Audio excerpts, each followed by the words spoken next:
You're watching K News HD.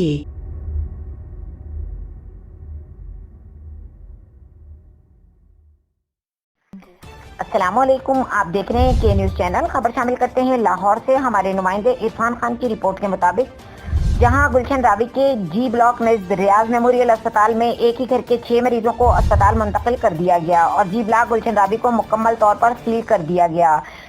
एक दफ़ा फिर बताते चलें कि जी ब्लॉक गुलशन रावी को मुकम्मल तौर पर सील कर दिया गया है, जहां पर एक ही घर के 6 मरीजों को अस्पताल मुंतकिल कर दिया गया।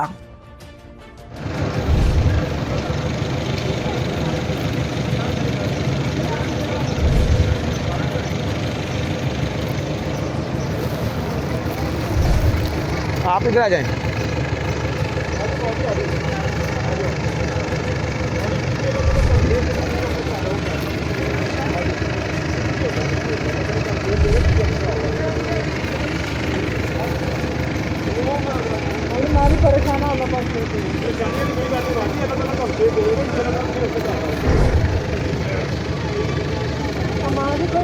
कुछ नहीं होता, ठीक हो जाओगे।